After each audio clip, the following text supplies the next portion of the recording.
We usually think of technological progress as like a mechanical ratchet, you Yeah, know? right. Like once humanity figures something out, how to forge steel or build a combustion engine or split the atom, that knowledge is just permanently added to our collective hard drive. Yeah, the ratchet clicks forward and we don't slide back. Exactly. But today's deep dive, which is guided by a really comprehensive Wikipedia article on Greek fire, is all about a massive, gaping sinkhole in that one-way street. It really is a fascinating gap in the historical record. Because our mission today for you, our curious listener, is to figure out how history's most terrifying superweapon, a liquid that literally burned on water, was created. And how it operated chemically and tactically. Right, and ultimately how a state secret was guarded so obsessively that its recipe was completely erased from human memory. Yeah, looking at the sources we have, this weapon represents a staggering paradox. I mean, it was an invention so dominant, it arguably saved the entire Byzantine Empire from total collapse. Which is saying something. It is. Yet modern chemists and historians are still trying to reverse engineer its exact composition like 13 centuries later. It's wild. But to really understand how a weapon like this even comes to exist, we have to look at the pressure cooker of the 7th century. Oh, absolutely. Because the Byzantine Empire, which, is just the surviving eastern half of the Roman Empire, is in a state of absolute free fall at this point. Yeah, the exhaustion of the empire at this moment cannot be overstated. I mean, they had just fought the Byzantine-Sasanian War from 602 to 628. And that was a brutal slugfest, right? A multi-decade slugfest with Persia that basically drained their treasury, decimated their professional armies, and just totally ravaged their agricultural base. So they survived, but they were essentially a hollowed-out shell of a superpower. Exactly. And nature abhors a vacuum. While the Byzantines and Persians were bleeding each other dry, a massive new geopolitical force emerged from the Arabian Peninsula. Right, the Muslim conquests. Yes, and they expand with terrifying speed. Within a single generation, the Byzantines lose their most vital, wealth-generating territories. So we're talking Syria, Palestine, and Egypt, they all fall. They all fall. And by around 672 AD, Arab fleets are sailing directly for the imperial capital itself, Constantinople. Which is terrifying. Completely. The walls of the city are formidable, but a prolonged siege by a superior naval force would slowly, choke the capital to death. The empire was staring down the barrel of its own extinction. Which brings us to a refugee named Kallinikos. And this feels almost like a desperate sci-fi movie scenario, right? Off, though. Well, the empire is literally on the brink of collapse. The treasury is empty. The enemy fleet is on the horizon. And this lone architect fleeing from Syria shows up at the gates with a blueprint for a superweapon. It is very cinematic. Yeah. And the chronicler Theophanes the Confessor actually credits Kallinikos with bringing this sea fire to the Romans, which they then used to completely devastate the Arab fleets during the first and second sieges of Constantinople. Wow. Though, the historical reality of invention is rarely that simple. Historians like James Partington suggest Greek fire was likely the result of collective research. So not just one lone genius. Right. Constantinople had inherited the scientific legacy of the Alexandrian chemical school. So Kallinikos might have simply introduced a missing ingredient, or maybe an improved pressurized delivery system, to an incendiary concept the local chemists were already developing. Got it. Regardless of who filed the medieval patent, though, the deployment was an absolute game changer. Oh, without a doubt. So let's put you, the listener, right on the deck of a medieval Byzantine warship to actually experience what it was like to face this thing. First off, forget the name Greek fire. Yeah, that's a much later term. Right. If you yelled that in the 8th century, nobody would know what you're talking about. Exactly. The term Greek fire was coined centuries later by Western crusaders. The Byzantines called themselves Romans. Right. So they referred to the weapon as Roman fire, sea fire, or perhaps the most chillingly accurate description, sticky fire. Sticky fire. Because we aren't talking about lighting a pitch-soaked arrow on fire and shooting it from a bow. This was a pressurized, continuous stream of liquid flame. It was. They mounted specialized bronze tubes called siphons on the prows of their warships, which were called dromons. And the visual element of this was just insane. Emperor Alexios had the nozzles of these siphons disguised as the gilded heads of lions and other mythical beasts.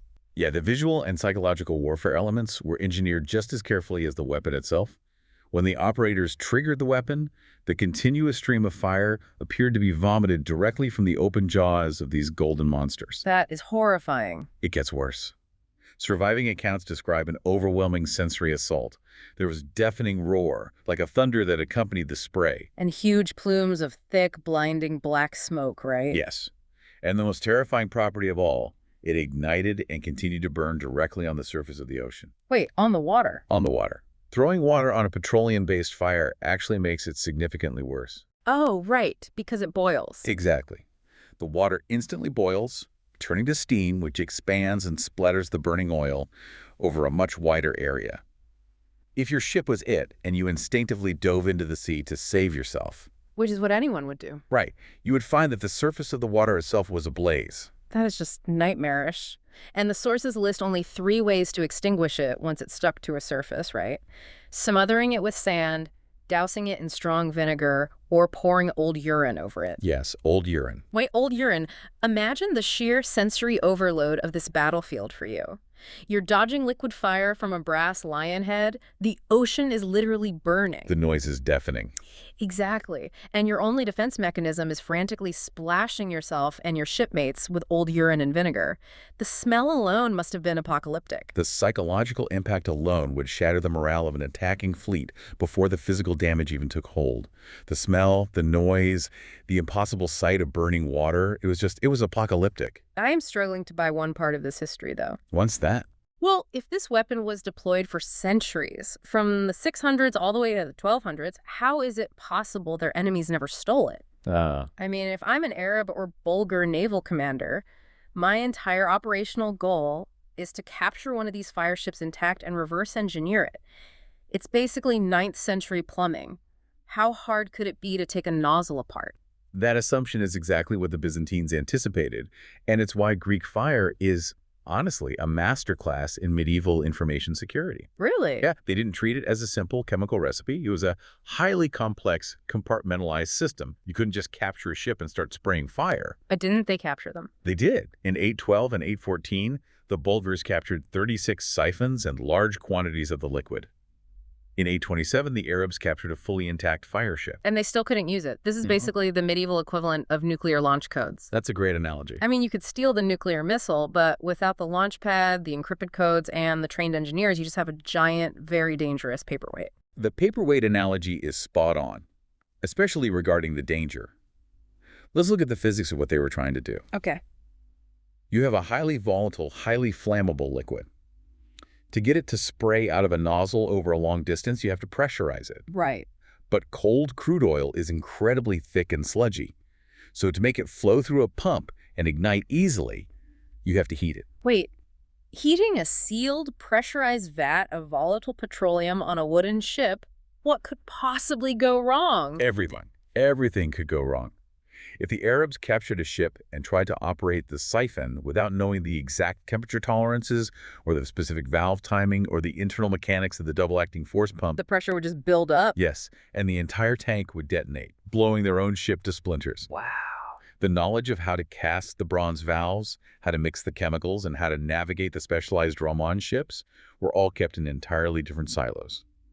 The brass workers didn't know the chemistry. And the chemists didn't know the pump mechanics. Yeah. And the state reinforced this compartmentalization with heavy-handed propaganda, didn't they? Oh, absolutely. Emperor Constantine Porphyrogenitos literally wrote a manual for his son, instructing him to never, under any circumstances, reveal the secret. Didn't he say an angel gave it to them? He did. He seeded the myth that the recipe was handed down by an angel to the first Christian emperor, and that anyone who dared to share it would be struck down by a flame from heaven. Which is a pretty effective NDA. State chronicles even recorded a highly convenient story of a corrupt official who tried to sell the secret to an enemy and was supposedly struck by lightning as he walked into a church. Incredible deterrent against espionage.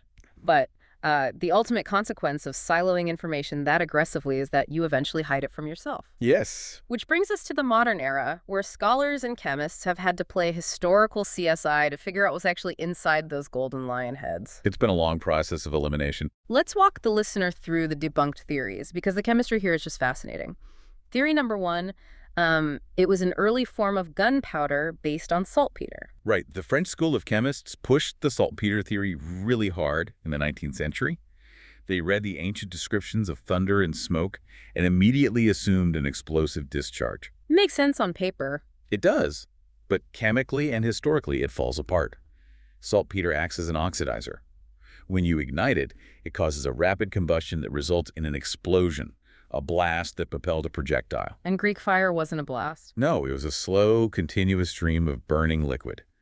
Furthermore, saltpeter doesn't even appear in the military texts of Europe or the Middle East before the 13th century. So the timeline doesn't fit at all. Okay, theory number 2 is even more creative, quicklime. Quicklime is an interesting one. Because the defining characteristic of quicklime, which is calcium oxide, is that it produces a massive exothermic reaction when it comes into contact with water. So a weapon that burns on the ocean. Quicklime sounds like the perfect culprit. It really does, until you look at the physics of a large body of water. Right. An exothermic reaction requires heat to build upon itself. If you dump a quicklime mixture into the open, churning, freezing ocean, the water acts as a massive heat sink. Oh, it cools it down too fast. Exactly. It dissipates the thermal energy far too quickly to create the roaring, continuous surface fire described in the texts.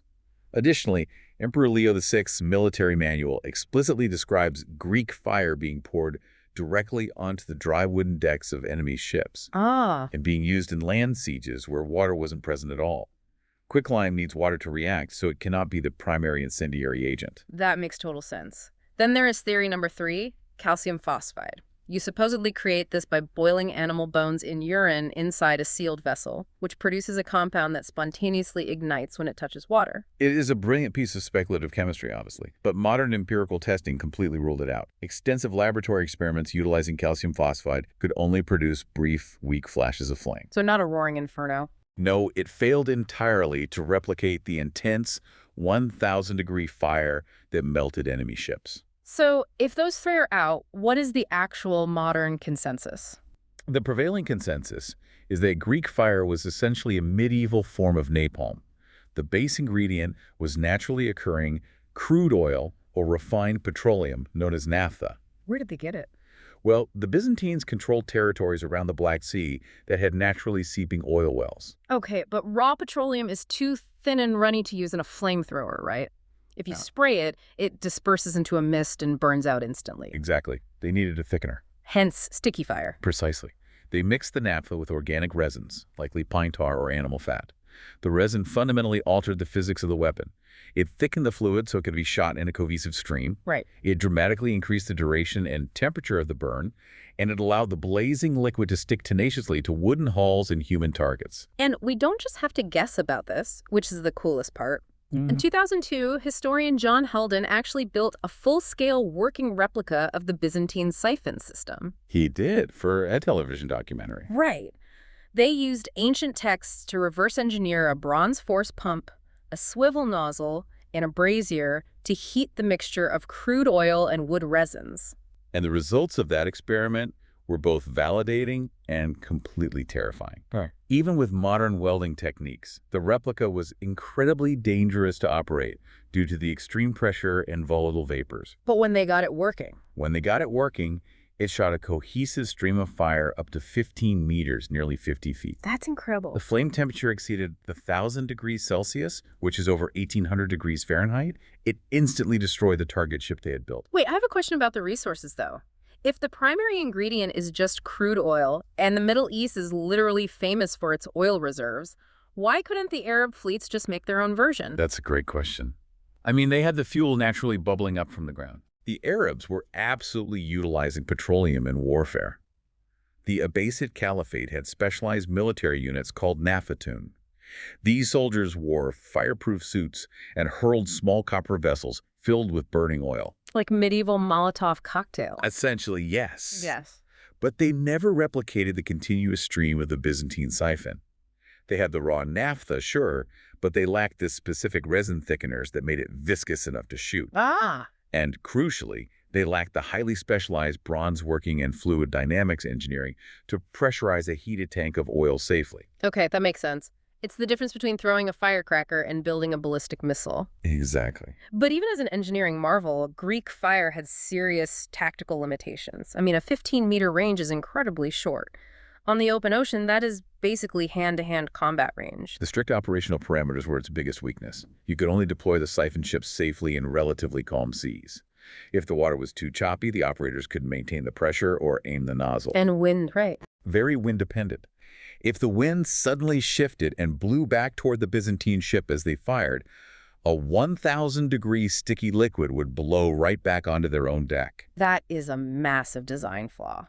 And their enemies adapted, right? Human beings don't just sit there and let themselves be incinerated for 5 centuries. No, they don't. The Muslim navies figured out the 15-meter kill zone and adjusted their tactics to stay out of range. That's smart. They also developed physical countermeasures. They started draping their hulls in thick felt or animal hides that had been heavily soaked in vinegar to resist the flames. Wow. And this arms race forced the Byzantines to shrink the technology, didn't it? It did.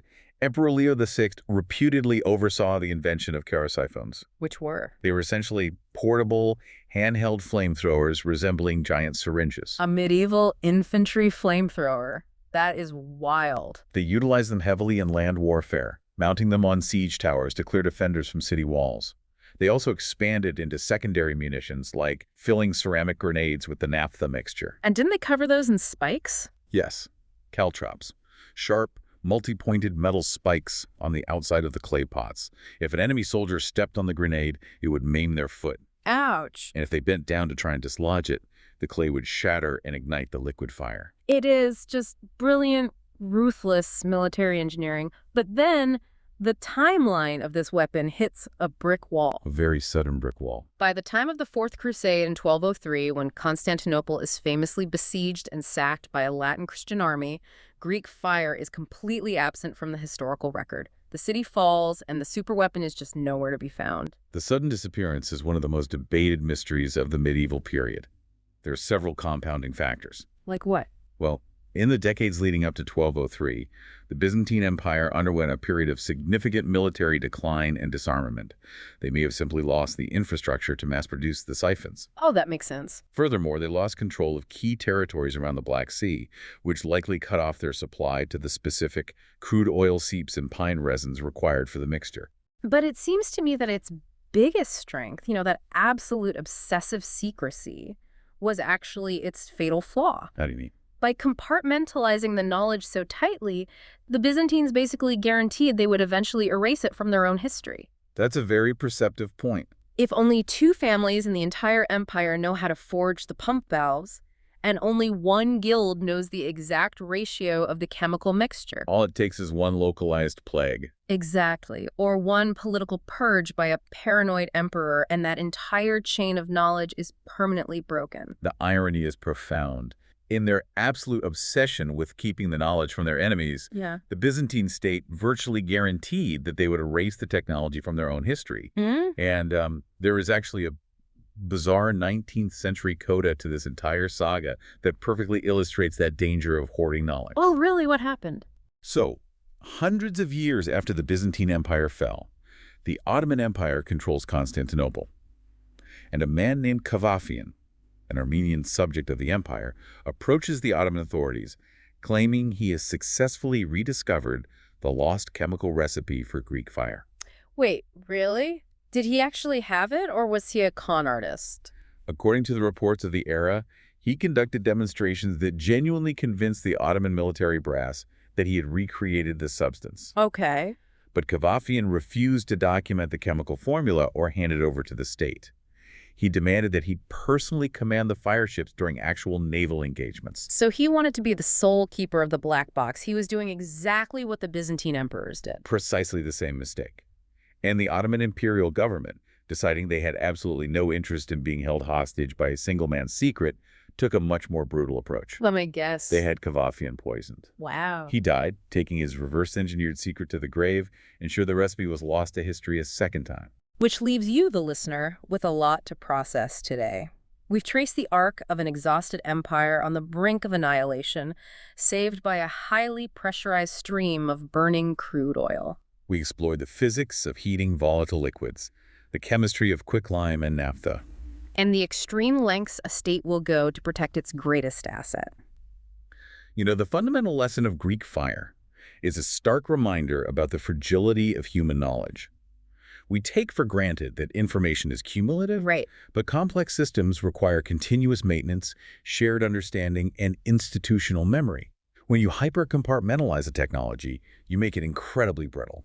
Which should make you look at the modern world a little differently. Just look at the highly classified, incredibly compartmentalized technologies we rely on today for global security. Yeah, that's a chilling thought. Right. I mean, if our current systems were to face a sudden societal collapse, could our most advanced defense networks and algorithms become the Greek fire of the future? Just myths that our descendants know existed but are utterly incapable of recreating. Exactly. The mechanical ratchet of progress doesn't always click forward. Sometimes it slips. And what was once the pinnacle of human engineering becomes nothing more than smoke on the water.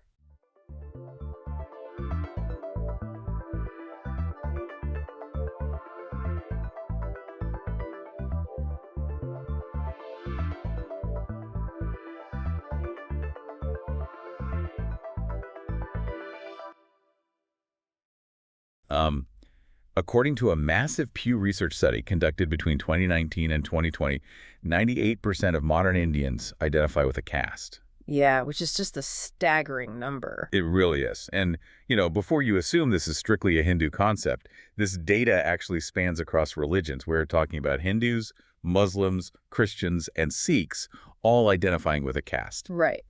And that statistic, it completely shatters the conventional Western assumption that we are dealing with, like a purely Hindu religious doctrine. Right, exactly. Because when a social classification system crosses entirely different theological boundaries, I mean, from polytheistic traditions to strict monotheism, you're looking at something much deeper than religious scripture. You're looking at a foundational social architecture. Welcome to the deep dive. Uh-huh. Our mission today is to cut through centuries of dense history and dismantle the myth that the Indian caste system is simply an ancient, unchanging rule passed down by the gods. Yeah, we're going to trace its DNA literally and figuratively. Exactly. And discover exactly how it evolved into a distinctly modern phenomenon that dictates life for over 1 billion people. So, okay, let's unpack this. Because to figure out how we got here, we have to go back to the blueprint. We do. And surprisingly, the very word we use to describe this system isn't even Indian.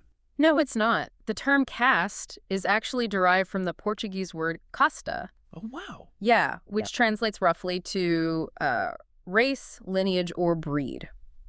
So when Portuguese colonists arrived in India in the late 15th and 16th centuries, they observed this highly complex social structure and just applied their own singular word to it. Which kind of oversimplifies things, right? Massively. In doing so, they essentially lumped together two distinct native concepts that we really have to separate if we want to understand how this machinery actually works. Right. And those two concepts are Varna and Jati. Let's break those down.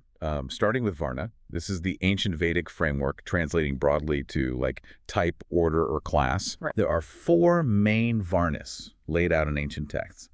You've got the Brahmins, who are the priests and scholars, the Kshatriyas, the rulers and warriors, the Vaishyas, the merchants and farmers, and the Shudras, the laborers. Yeah, that's the core 4. And then, implicitly placed outside of this 4-tier framework entirely, you have the Dalits, historically referred to as untouchables, and the Adifes, the indigenous tribal communities. Exactly. And Varna is best understood as a broad theoretical framework. I mean, it's a macro-level categorization. Right. But the second concept, Jati, is the actual on-the-ground reality. Jati translates to birth. Got it. So while there are only 4 Varnas, there are literally thousands upon thousands of Jatis. Wow, thousands. Thousands. And these are highly complex, localized, endogamous groups, meaning you marry strictly within your specific Jati. I see. And they were often tied to specific regions and historically to specific occupations. I think about it like this. Varna is kind of like your broad astrological sign. That's a good way to look at it. Right. It's a vast theoretical category that supposedly says something about your overarching nature. But Jati is your actual family, your specific hometown, your immediate community. Yes. It's the tangible reality that dictates who you eat with, who you associate with, and who you marry. Spot on. But wait, if ancient texts like the Rig Veda or the Manusmriti laid out these rigid rules for Varna, did people actually follow them strictly back then? I mean, it's hard to imagine an entire subcontinent uniformly agreeing to an astrological-style social grid. Well, that is where critical thinking becomes essential because we have to separate religious blueprints from sociological facts. Right. Historians and Sanskrit scholars point out that the Rig Veda, which is one of the oldest known Vedic texts, barely mentions Varna at all. Wait, really? Yeah. The specific verse outlining the four-tier system known as the Purusha Sukta is widely considered by scholars to be a much later insertion into the text. So the oldest text didn't even have this foundational social pyramid baked in from the start. They did not. And even when we look at later texts, like the Manusmriti, which provides a highly elaborate schematic commentary on Varna and social duties. Right, the one with all the rules. Exactly. But we have to remember who wrote it. These texts provided idealized models, not empirical descriptions of daily life. Oh, I see. They were ideological aspirations written by the elite priestly class, the Brahmins, to legitimize and elevate their own status in the social hierarchy. So it was essentially a social wish list. Perfectly said. It was a wish list, not a rigid set of laws that a decentralized ancient agrarian society was blindly following. So if Varna was more of an elite propaganda campaign and Jati, these localized and marrying groups, was the actual functional unit of society, how do we know when people actually stopped marrying outside their group? Right, the marriage aspect. Because that seems to be the crucial mechanism of the whole system. When does the wish list become reality? To answer that, we actually have to step away from historical texts and look at human genomes. Oh, genetic science. Yeah. A massive 2016 DNA study analyzed the genetic makeup of unrelated Indians across various regions and social groups. Okay.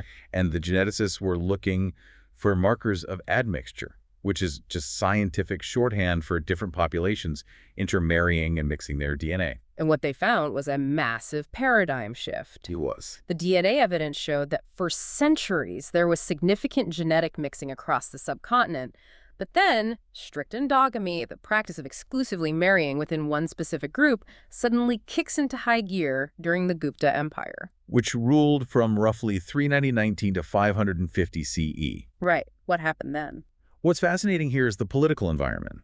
The Gupta period is often romanticized as a golden age of Indian art and science, but it was also a period of intense agrarian expansion and state building. So they were growing and organizing? Exactly. The political economy of the Gupta Empire required massive administration. The state began issuing large land grants to Brahmins to settle uncultivated areas. And when these elites moved into new territories, they encountered indigenous forest-dwelling tribes. Right, the Yiddivasis. Right. To integrate these diverse groups into a new, highly structured agricultural economy, the state and the religious elite worked together to codify social orthodoxy. Wow. So they enforced the system from the top down. Yes. They physically mapped the hierarchy onto new territories, assigning marginalized groups to the lowest rungs of agricultural labor, and rigorously enforcing marriage boundaries to protect property and power. But history is rarely a straight line, because as we move out of the ancient world and forward into the medieval era, the system was surprisingly fluid. It was incredibly fluid. We have this ingrained idea of the caste system as a rigid, inescapable ladder where nobody ever moves, but the historical records from the medieval period tell a completely different story. What's fascinating here is the sheer contradiction between the biological data and the occupational records. Right. While the DNA clearly shows that upper caste marriage lines were hardening and endogamy was becoming the norm, the occupational and social reality on the ground during the medieval period was characterized by massive mobility. A perfect example of this is the Kakatiya dynasty, which ruled in the Deccan region between the 11th and 14th centuries. During this time, Shudras, who theoretically belonged to the lowest of the four Varnas, the laboring class, were actually part of the nobility. Yeah, they were elites. Furthermore, historical records from this era show that fathers and sons often had completely different professions. You might have a father who's a farmer, and his son could become a prominent military commander. Which completely shatters the notion that occupation was purely inherited by caste. Exactly. In medieval India, social status was very often earned. We are talking about a pre-colonial landscape where political power was highly fragmented. It was a bunch of different kingdoms, right? Yeah, right. The subcontinent was essentially a network of dynamic, shifting frontiers. If you could clear a forest, build an irrigation tank, or amass a war band, you could claim higher social status. Wow. Yeah, anyone with enough prowess and military might could become a warrior. The society was dominated by open status groups and fluid religious sects, not inescapable rigid categories. It really changes how you view history. People weren't just robotically following ancient scripts. They were adapting to economic realities. Exactly. If a regional king needed an army to defend against an invasion, he didn't check a soldier's Varna before handing him a weapon. You gave a sword to the guy who could fight. Pragmatism won out. Yeah, you formed alliances based on immediate political necessity. It was a deeply negotiated reality. Caste identities were relatively loose, and communities frequently grouped themselves together to maximize assets or protect themselves in times of statelessness. Okay. The boundaries of jati existed, for sure, but they were permeable and highly pragmatic. Which brings up the million-dollar question.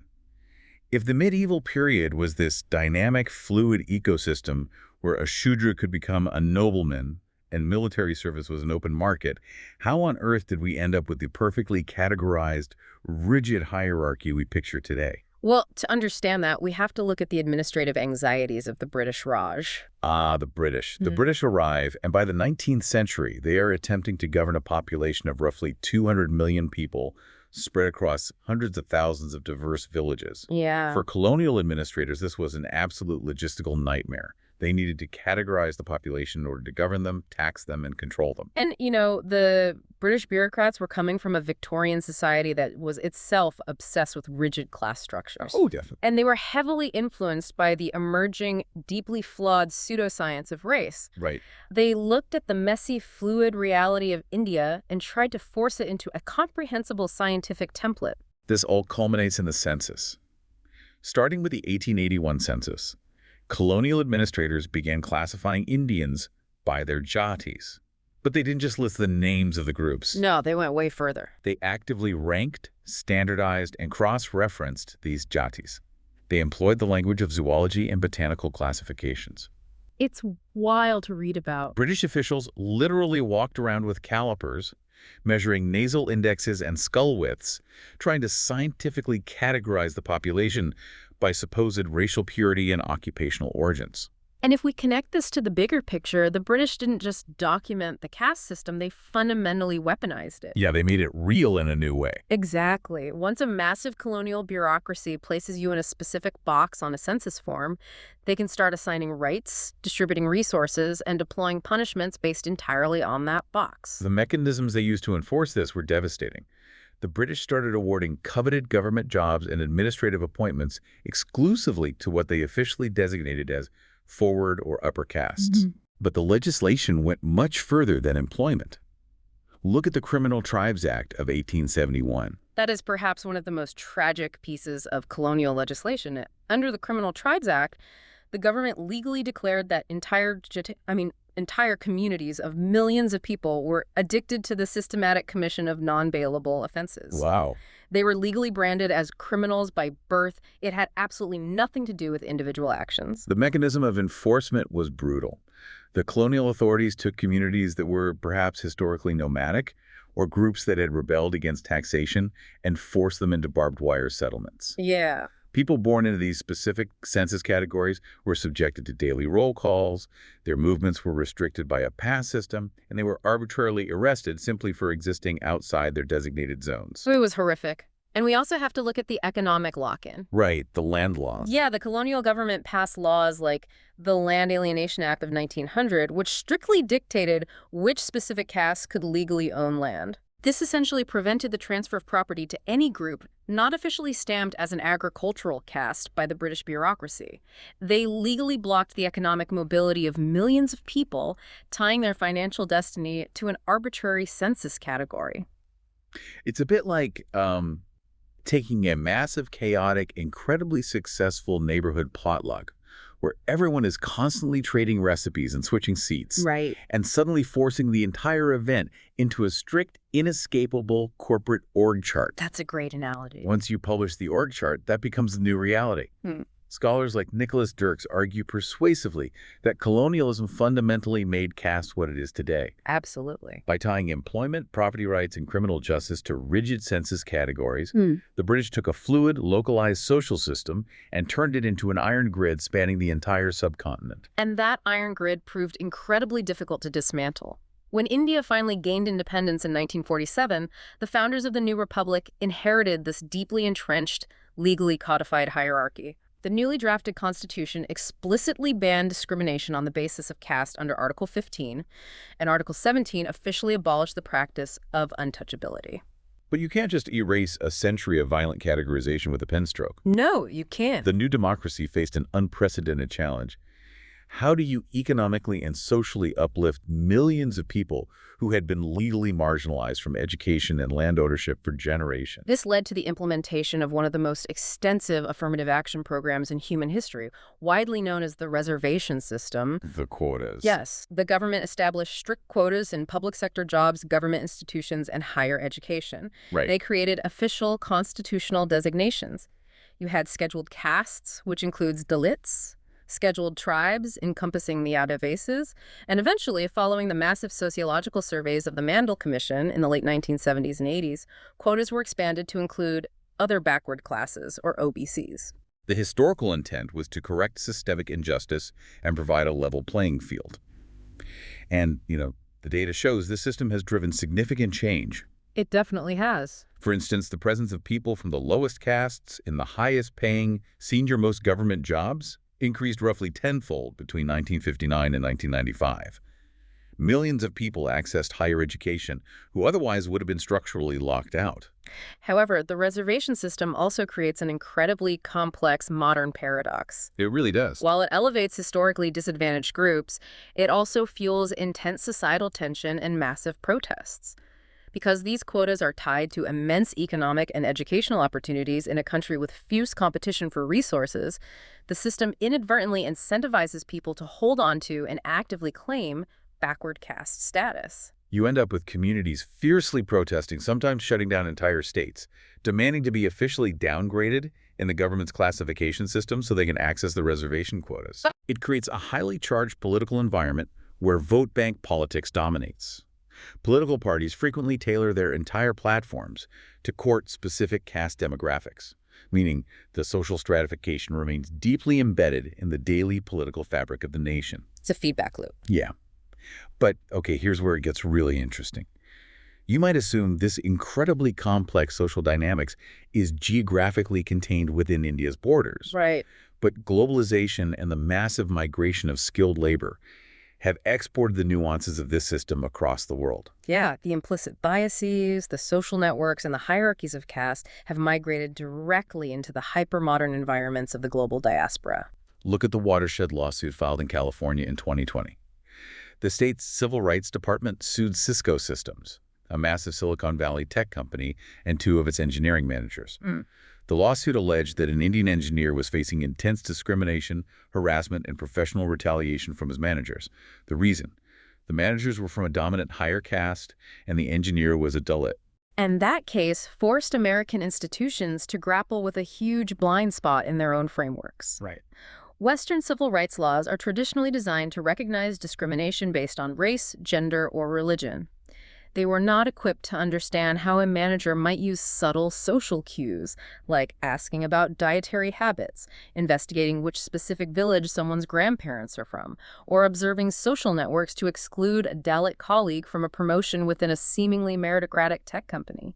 And back in India, the modern reality is a story of two opposing forces. Deep divides and horrific violence definitely remain. Sadly, yes. Crimes against scheduled castes and tribes are still reported in alarmingly high numbers. And culturally, 3 out of 5 Indians still believe it is very important to stop intercaste marriages. Right. The social boundaries, especially around the intimate sphere of marriage, are still heavily policed by communities. Yet, running entirely parallel to that is the undeniable force of economic liberalization. When India opened its economy in the 1990s and non-agricultural jobs exploded, the quality of life for the poorest segments improved dramatically. The shift in capital is staggering. The proportion of Dalits running their own businesses jumped from roughly 6% to 37% following liberalization. That's a huge leap. Yeah.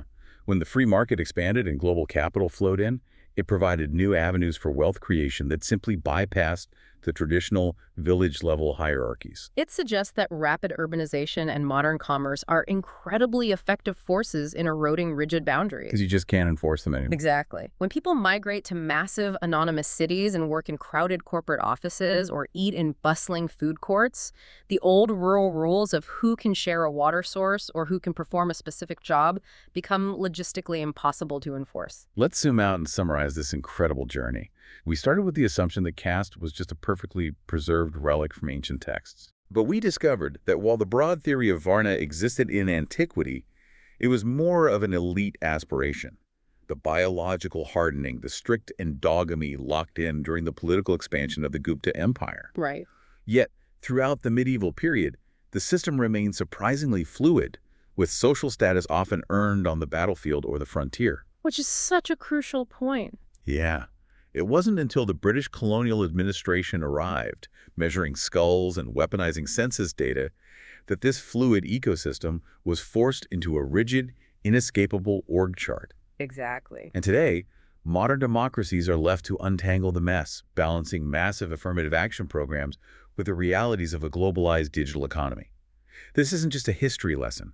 It is a masterclass in how administrative labels and government categorization can permanently rewrite a society's DNA. And, this raises an important question, and it's something for you to deeply consider about the trajectory of our own society. Well, we have just seen how a 19th century colonial census, a bureaucratic tool designed merely to classify and manage populations, ended up fundamentally reshaping the identities, the rights, and the destinies of millions of people for generations. Right. The administrative tool created the reality. The map permanently altered the territory. Precisely. So look at the infrastructure of our world today.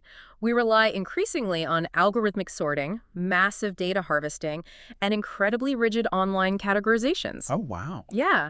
These hidden automated systems are constantly evaluating us to grant or deny us credit loans, job interviews, housing applications, and social mobility. That's a terrifying thought. If a rudimentary paper census could freeze a fluid, dynamic society into a rigid hierarchy 150 years ago, what are the implications of today's big data? Are we currently, accidentally, coding a brand new invisible caste system for the future, trapped in a digital census we can't even see? We've traded the colonial bureaucrat's clipboard for the algorithmic black box. We have. It turns out that analytical machine we use to measure society isn't just passively taking a picture. The very act of processing that data might be building invisible walls around us in entirely new ways. Something to keep in mind. Definitely. Something to think about the next time an algorithm decides what opportunities you get to see. Thanks for diving deep with us today.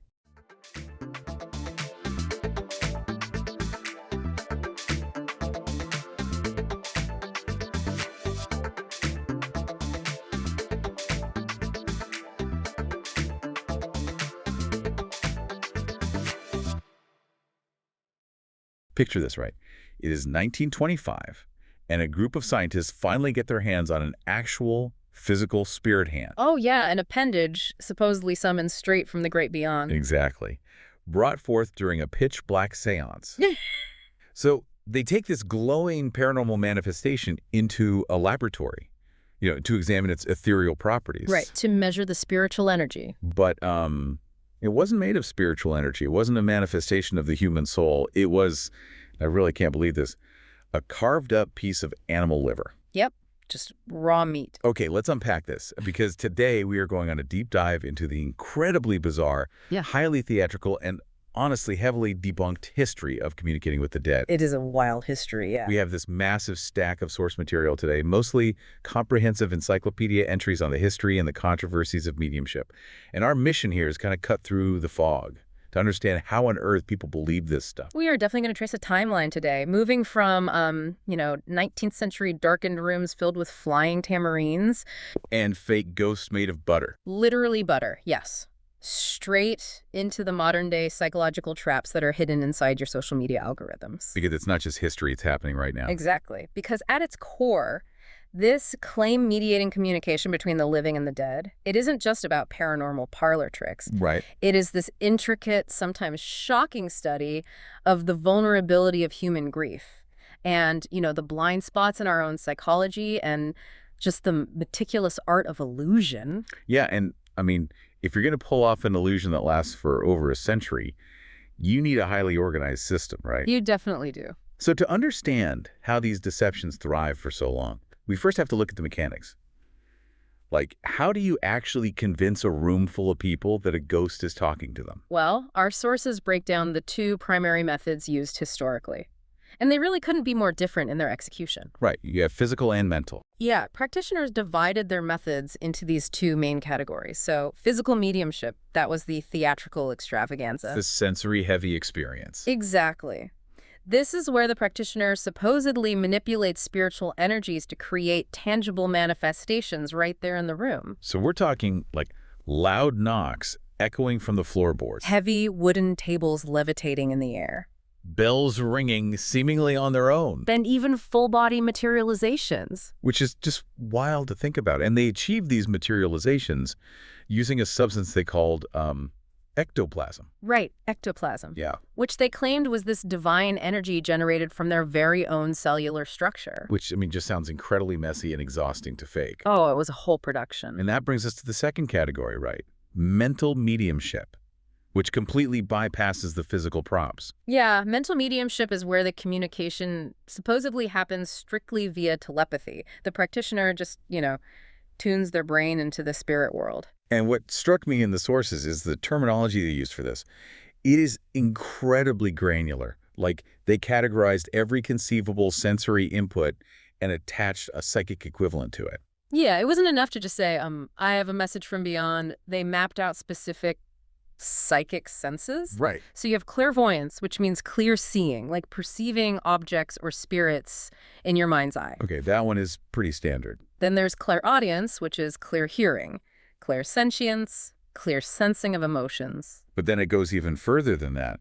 The sources list clairalience, which is clear smelling. Right, clear smelling. Suddenly smelling the distinct pipe tobacco of your deceased grandfather in an empty room. Exactly. And then there's clairgustance, which is clear tasting. Tasting a ghost. Yeah, I have to say, looking at this list of clair senses, it reads less like a spiritual practice and more like, I don't know, an intricate magic system in a fantasy novel. It really does. It's like this spiritual superhero power set where you level up and suddenly unlock the ability to taste a ghost. Right. But I struggle to understand the logic here. Let me push back on this timeline a bit. Sure.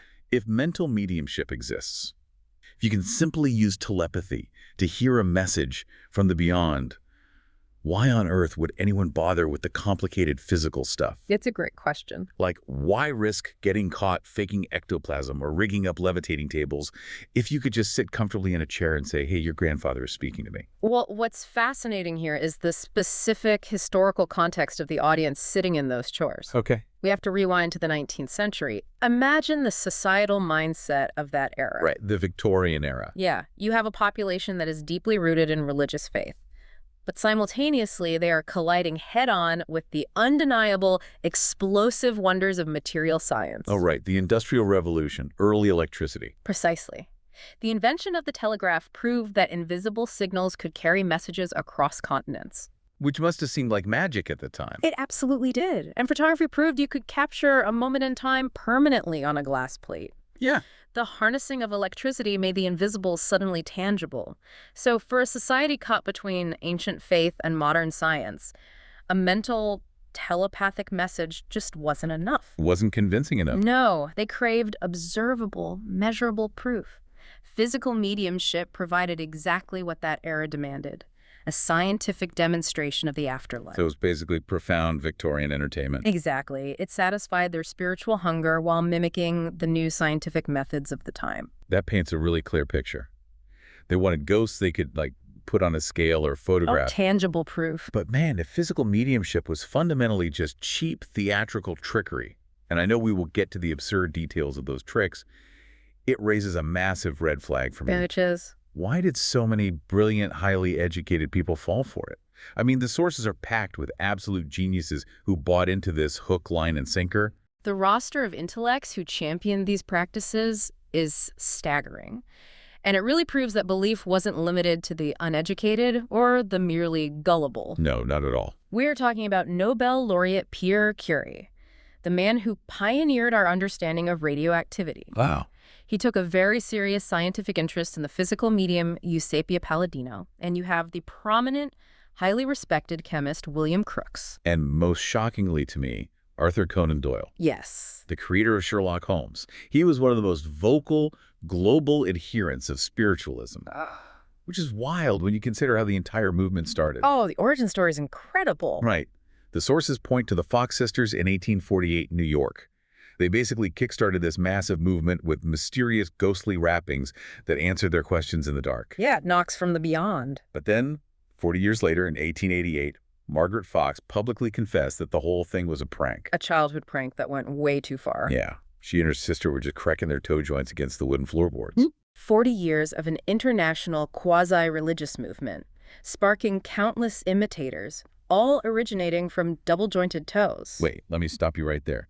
The guy who invented Sherlock Holmes, the ultimate, enduring literary symbol of logic, deduction, and eliminating the impossible, couldn't spot a woman cracking her toe joints. Apparently not. Or spot someone faking a ghost in a parlor. I know brilliant people have blind spots, but how does a mind trained in observation just bypass reality so completely? It feels like a paradox, doesn't it? But it gets to the very core of anomalistic psychology. Okay, lay it on me. Our sources bring up the crucial research of a psychologist named Albert Moll. He studied the specific environment of the seance. The physical room itself. Right. Moll argued that the physical setup itself bypassed a person's logical defenses before the supposed phenomena even began. By turning off the lights. Exactly. It's more than just a lack of light, though. When you are placed in a pitch-black room, it triggers a whole cascade of psychological effects. Like what? Well, it obscures your vision, which naturally elevates your heart rate and heightens your anxiety. You are sitting in silence, waiting for the unknown. So your body is already on edge. Yes. It creates a hypnotic, emotionally charged atmosphere where your sensory deprivation makes you hyper-suggestible. And the sources mention the prestige of the people in the room playing a huge role, too. Oh, that is the secondary psychological trap. If you are sitting in the dark and a Nobel laureate like Pierre Curie gasps and says, "The table is levitating," You're going to believe him. you are going to doubt your own skepticism before you doubt the genius. It creates an echo chamber of validation. Wow, yeah. I wouldn't want to be the one guy calling Pierre Curie a liar. Exactly. But beyond the environmental psychology, we have to look at the neuroscience of grief. Right, because a lot of these people were grieving. Intelligence and deductive reasoning do not inoculate a person against cognitive dissonance. They don't make you immune to heartbreak. No, they don't. When Arthur Conan Doyle or anyone else attended these sessions after losing loved ones, they weren't utilizing the scientific method. They were desperately seeking solace. They just wanted to talk to their family again. The human brain is a pattern-seeking machine, and when it is flooded with the immense emotional weight of grief, the desire for comfort can effectively override the prefrontal cortex. The logic center. Right. A brilliant mind doesn't debunk the illusion in that state.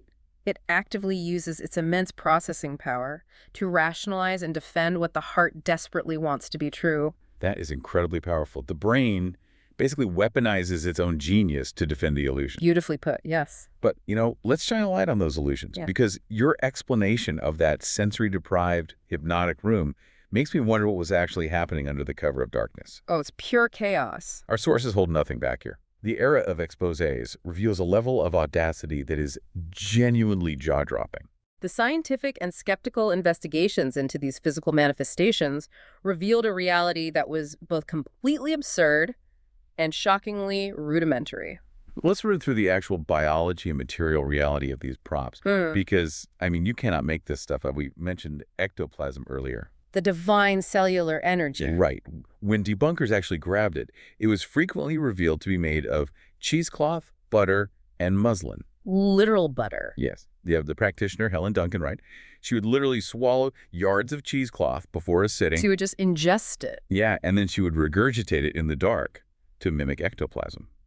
And she used a papier-mâché doll draped in a dirty sheet to represent a fully materialized spirit. And returning to Albert Moll's theory of the dark room, because the room was almost entirely blacked out, that regurgitated cheesecloth and papier-mâché would faintly catch the absolute dimmest sliver of light. So it glowed a little bit. Right. To an audience whose brains are emotionally primed and terrified, a floating doll looks like a spectral visitation. It's wild. The practitioners relied entirely on the absolute refusal of believers to break the rules of the seance. Well, the poet Robert Browning definitely broke the rules. Yeah. And it resulted in my absolute favorite anecdote from the sources. It is a classic. So in 1855, Browning and his wife attended a sitting with the incredibly famous Daniel Douglas Home. A huge name in the field. Huge name. So in the pitch black, Home claims a spirit face is materializing. He tells Browning it is the spirit of his dead infant son. Which is such an emotional manipulation. Right. But Browning, refusing to play along, reaches out into the dark and grabs the materialization. And he discovers he's holding the practitioner's bare foot. He grabbed a foot? A bare foot. And to make it infinitely worse, Browning had never even lost a son in infancy. Oh. Yes. Home was just throwing out a tragic guess and shoving his foot into a famous poet's face. It perfectly illustrates the intense physical dexterity required to pull these stunts off, though. I mean, these individuals were essentially acrobats in the dark. They really were. They were slipping out of complex rope knots, taking off their shoes to manipulate objects with their toes, and using telescopic reaching rods hidden in their sleeves. Oh, and don't forget Anna Roth. Oh, right. She was caught hiding live birds and over 150 flowers in her petticoats to, quote-unquote, manifest them later. 150 flowers. It's absurd. Here's where it gets really interesting to me. When you look at their actual methodologies, slipping out of restraints, utilizing secret compartments, working with hidden accomplices, these Victorian practitioners were essentially early-stage magicians. Yes, absolutely. But instead of standing on a stage and saying, "Watch me perform a trick," they were running a real-time interactive haunted house attraction and claiming it was the literal divine truth. And that direct connection to stage magic is exactly the mechanism that brought about their downfall. Because it takes a magician to catch a magician. Precisely. The rise of professional debunkers was largely driven by actual magicians. You had legendary illusionists like Harry Houdini and Chung Ling Soo. Right, Houdini was famous for this. And they quickly realized why the scientific community was failing to expose the fraud. They understood that scientists like Pierre Curie or William Crookes were actually the worst possible people to test these claims. It's because scientists expect nature to play by the rules. Like, if I am a chemist mixing two compounds in a beaker, the beaker isn't actively trying to deceive me. You hit the nail on the head. A scientist designs an experiment assuming the materials are passive and honest. Right. Only someone extensively trained in the art of deception, a stage magician, knows how to spot the misdirection, the hidden threads, and the trap doors of another deceiver. Magicians knew exactly where to look when the lights went out. Exactly. They knew all the tricks. And as the sources point out, it wasn't just Houdini throwing the lights on. It was the invention of literal technological light that ended the party. Photography strikes again. Yeah. The rise of the camera and, crucially, infrared film made physical manifestations completely unsustainable. It changed everything. There's this incredible moment detailed in 1960 at a spiritualist community called Camp Chesterfield. Oh, this is a great example. Researchers brought in infrared film and caught the practitioner and her assistant just blatantly walking around in the dark, faking materializations. Right, red-handed. You simply cannot wave a carved piece of animal liver or a papier-mâché doll at a camera lens that sees in the dark. Technology forced an evolutionary pivot. It had to. Physical manifestations became far too risky and too easily disproven by a simple photograph. So the entire industry pivoted heavily back to mental mediumship. No more floating tables, no more regurgitated cheesecloth. Nope. Just a person, a microphone, and a grieving audience. Which brings us to the psychological traps of the modern era. Because they might have dropped the butter and muslin, but the deception didn't stop. It just modernized its toolkit. Very much so. Our texts break down the two primary techniques that dominate modern mental mediumship: cold reading and hot reading. Let's start with cold reading. Okay, so cold reading is a highly sophisticated art form of observation, body language analysis, and statistical guessing. So they don't know anything about you beforehand. Right. The practitioner looks at the sitter's clothing, their posture, their age demographic, and makes high probability but incredibly vague statements. Right. They fish for information. They throw out something like, I'm sensing a father figure who experienced a tightness in his chest. Yes. Which sounds profound until you realize how massive a demographic that covers. Almost anyone's father or grandfather who passed away from a heart condition, or honestly just old age, fits that description. And this relies on a well-documented psychological phenomenon called the Barnum effect, heavily reinforced by subjective confirmation. Okay, let's unpack this. How does that actually work in the brain? Like, why doesn't the sitter just say, That's a generic guess. Because evolutionarily, our brains are hardwired for pattern recognition and self-reference. We want things to be about us. Exactly. We naturally seek meaning in chaos to navigate the world. So when a practitioner throws out a vague statement, your brain subconsciously scans your entire memory bank to find a match. Searching for that tight chest connection. Right. And when you find one, your brain rewards you with a hit of dopamine for solving the puzzle. Oh, wow. So you end up doing all the heavy lifting for the practitioner. You do. You confirm the detail, your body language shifts, a nod, a gasp, a tear. And that signals the practitioner that they hit a nerve. And then you just forget all the misses. Exactly. You remember that one accurate hit vividly, and your brain completely discards the 20 inaccurate guesses that came before it. So cold reading is essentially weaponizing our own evolutionary pattern recognition against us. It really is. But then you have hot reading, which feels much more malicious, because there's no guessing involved at all. No, hot reading is when the practitioner acquires specific information about the sitter before the reading ever begins. Cheating, basically. Historically, in the 20th century, this meant having an accomplice eavesdrop on conversations in the waiting room, or the practitioner spending hours skimming local obituaries and telephone directories. But today, in the digital age, hot reading has become an entirely different beast. Oh, it's so much easier now. And our sources highlight a modern expose from 2017 that is just brilliantly executed. The Thomas John sting. Yes. Skeptical activist Susan Gerbic and mentalist Mark Edward set a digital honeypot for a prominent practitioner named Thomas John. It was so clever. They recognized that modern psychics use the internet, right? So they created fake Facebook profiles under the aliases Susanna and Mark Wilson. And they populated these profiles with highly specific, completely fictional details. They invented a dead twin brother named Andy, a fake girlfriend, and specific tragic causes of death. They essentially built a completely fabricated digital footprint. Then, using those fake identities, they attended one of Thomas John's shows. And the trap snapped shut perfectly. John gave them a reading that flawlessly matched the fake Facebook details. Every single one. He confidently communicated with the non-existent dead twin brother, Andy. He nailed every specific heartbreaking detail that only existed on those falsified social media pages. He didn't read their minds. No. And he certainly wasn't talking to the dead. He was talking to a search engine. I mean, modern practitioners are essentially just live-action data brokers at this point. That is a very accurate description. They traded in their telescopic reaching rods and levitation tables for social media algorithms. The tools changed, but the fundamental grift is exactly the same. If we connect this to the bigger picture, this digital sting operation perfectly illustrates why scientific tests of mental mediums consistently fail. Right, when they are actually tested. When you subject a psychic to a properly controlled double-blind test, meaning they are completely isolated from the clients, there are zero visual cues to facilitate cold reading, and there is absolutely no way to research names beforehand for hot reading, their success rates plummet. They just tank. They become statistically indistinguishable from random chance. The phenomena completely disappear the second the psychological and informational tools are restricted. Wow. It is a masterclass in applied psychology and data gathering, not paranormal ability. So what does this all mean? After unpacking this massive timeline, after seeing the Fox sisters spark a religion by cracking their toes, after Robert Browning getting kicked in the face in the dark, and Thomas John getting busted by a fake Facebook page, I want you to consider something. It's the big question. Why does this industry still thrive today?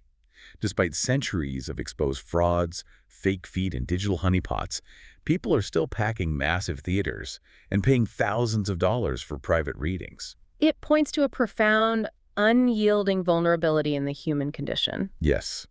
And this deep dive isn't just about mocking old parlor tricks or laughing at people who thought a piece of butter was a ghost. No, not at all. It's a striking lesson in what happens to our critical thinking when we are grieving. If you are desperate for answers, or if you just want one last moment of connection with someone you love deeply, the logical part of your brain is easily overridden by hope. The industry survives and thrives because human grief is universal, and the desire for closure is arguably the most powerful emotion we possess. It's heartbreaking, really. It is, and this raises an important question, and it's a final provocative thought I want to leave you with today to mull over. Okay. If you look at the entire history we just discussed, mediumship hasn't just survived. It has constantly evolved to match the cutting-edge technology of its era. Right. In the 1800s, when the telegraph was connecting the world, they used spirit wrappings. When cameras emerged, they manipulated photographic plates. And when the internet arrived, they scraped your social media data. The deception always adapts to the tools available. It's an endless technological arms race. So, as we enter an era defined by artificial intelligence, automated data processing, and hyper-realistic deepfakes, what does the next generation of hot reading look like? Oh, wow. When an algorithm can scrape your entire digital footprint and generate an audio clone perfectly mimicking your deceased loved one's voice in milliseconds, will the ghosts of the future be channeled through AI? Man, that is a terrifying thought. We started this journey looking at fake ghosts made of cheesecloth and a carved animal liver. The props used to be something you could physically reach out and grab in the dark. You could grab the foot. Exactly. But if the next iteration of this deception hides invisibly inside a black box algorithm, the ultimate question is, how will we ever turn the lights on next time?